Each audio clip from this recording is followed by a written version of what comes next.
प्रभातखबर.com, विश्वास वही, रफ्तार नहीं।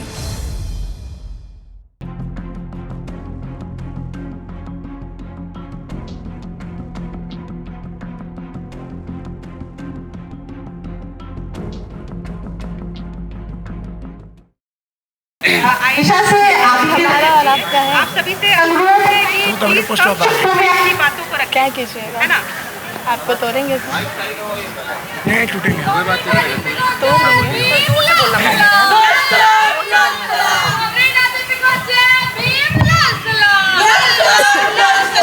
साथियों, पटना विश्वविद्यालय छात्र संघ का चुनाव होने जा रहा है और ये एक ऐसे दौर में होने जा रहा है जिस दौर में हमारी देश की मौजूदा सरकार और राज्य की मौजूदा सरकार दोनों मिलकर विश्वविद्यालय को समाप्त करने पर तुली हुई है। और ये बात मैं इसलिए कह रहा हूँ क्योंकि आप देख रहे हैं कि आपके कॉलेजेस में प्रोफेसर्स नहीं है, आपका अपना जनरल्स पब्लिकेशन नहीं है, जो शोध पत्रिकाएं निकलती है उसका पटना विश्वविद्यालय का अपना पब्लिकेशन नहीं है, मैगजीन्स नहीं है, आपके यहाँ मैगजीन्स नहीं आते हैं। ये सारे चीजें फीस हाइक के मामले हैं। पटना पिछले साल ही बैचलर ऑफ एजुकेशन के फीस बढ़ा दिए गए और बैचलर ऑफ एजुकेशन के फीस बढ़ाने के बाद पिछले छात्र संघ में जो लोग थे उन्होंने कुछ नहीं किया, उस पर सिर्फ अकेले ऑल इंडिया स्टूडेंट एसोसिएशन के साथियों ने धरना प्रदर्शन दिया और उसको वापस कराया। साइंस कॉलेज के फीस बढ़ाए गए, मगध महिला का हॉस्टल के फीस बढ़ाए गए और पीडब्ल्यूसी में जब हमारे राज्य के प्रधान मुख्यमंत्री ये कहते हैं कि केजी से पीजी तक छात्राओं के लिए शिक्षा मुफ्त है, तो मैं पूछना चाहता हूँ कि पीडब्ल्यूसी में छात्राओं से क्यों इतने फीस लिए जाते हैं शिक्षा के नाम पे? क्या वहाँ की लड़कियाँ लड़की नहीं है? मैं ये पूछना चाहता हूँ। और ये सब जब हम विश्वविद्यालय के हालात देखते हैं तो मुझे अदम गोंडवी का एक शेर याद आता है। अदम गोंडवी कहते हैं कि तुम्हारे फाइलों में गाँव का मौसम गुलाबी है, तुम्हारे फाइलों में गाँव का मौसम गुलाबी है, ये आंकड़े झूठे हैं, ये दावा किताबी है। वही हालात आज पटना विश्वविद्यालय की हो रही है सरकार की नज़र में। इसीलिए पटना विश्वविद्यालय के छात्र संघ में हम ऐसे छात्र संगठन को चुनकर लाना चाहिए हमें जो सरकारी नहीं बल्कि संघर्षकारी हो, आपके मुद्दे पर लड़ते हो, चाहे वो जेपी नड्डा का विरोध करना हो पटना विश्वविद्यालय को सेंट्रल यूनिवर्सिटी बनाने के मांग को लेकर, या हम लोगों को शिक्षकों की बहाली को लेकर भूख हड़ताल करना पड़े, या 2021 में बिहार बोर्ड के बच्चों के लिए सीट रिजर्व करने के लिए भूख हड़ताल करना पड़े, ये सारी मांगो, ये सारे हमारे संघर्ष हो। अब हम आते हैं अपने एजेंडा पे। हमारा एजेंडा क्या है? हम छात्र संघ में आएंगे तो क्या क्या करेंगे?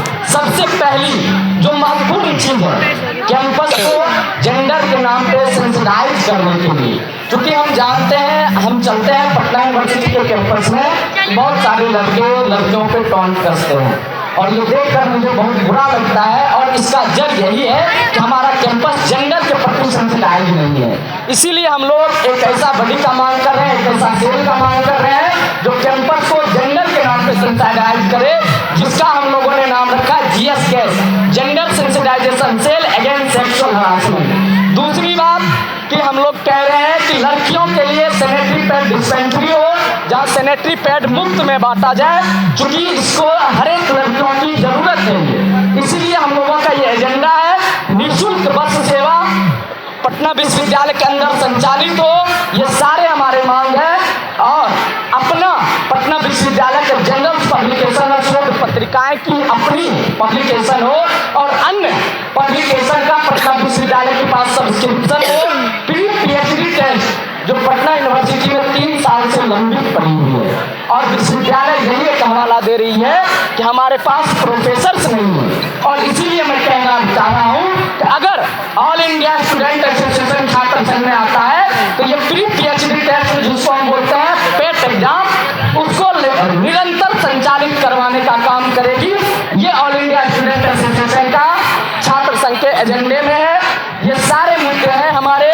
और मुद्दे हैं कि नए छात्रावासों का निर्माण होना चाहिए ताकि सेंट्रल यूनिवर्सिटी बनने के क्या क्या फायदे हैं, हम क्यों कह रहे हैं सेंट्रल यूनिवर्सिटी बनने के लिए, बनाने के लिए, ये मैं आपको बता दे रहा हूँ। सेंट्रल यूनिवर्सिटी बनता है तो आपका कैंपस रेसिडेंशियल हो जाएगा, आपको बाहर रूम लेने की जरूरत नहीं पड़ेगी। सबसे पहला फायदा होगा आपका सेंट्रल लाइब्रेरी लाइब्रेरी 24/7 खुलने लगेगा।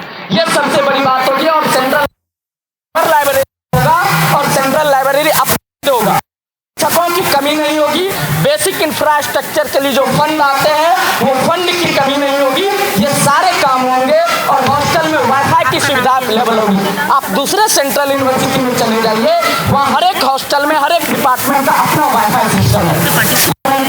ना ही हॉस्टल में वाईफाई है, ना ही कैंपस में वाईफाई है। इसीलिए हम लोग चाह रहे हैं कि पटना यूनिवर्सिटी सेंट्रल यूनिवर्सिटी बने, ताकि यहाँ वाईफाई सिस्टम भी लगे, हॉस्टल में मेस की अच्छी सुविधा भी हो, कम फीस पे छात्रों को रहने की रेसिडेंशियल कैंपस मिले, ताकि यहाँ कैंपस पॉलिटिकल हो सके, छात्र छात्राएं यह जान सके कि हमारे अधिकार क्या हैं, हम किस लिए यूनिवर्सिटी आए हैं और क्या काम हमें करने चाहिए।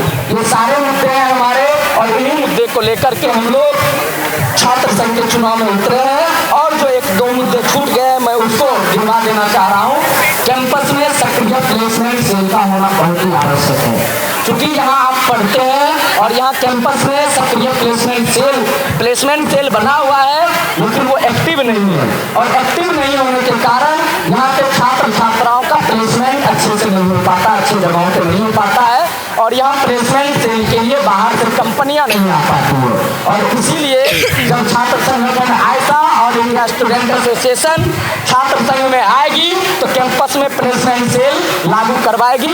ये सारे कार्य ऐसे हैं जो लागू हो सकते हैं, छात्र संघ में रहने के कारण आराम से लागू हो सकते हैं। और मैं उसी मुद्दे को गिना रहा हूँ जो काम हो सकते हैं। इसीलिए आप सब से अपील है कि ऑल इंडिया स्टूडेंट एसोसिएशन का समर्थन करें।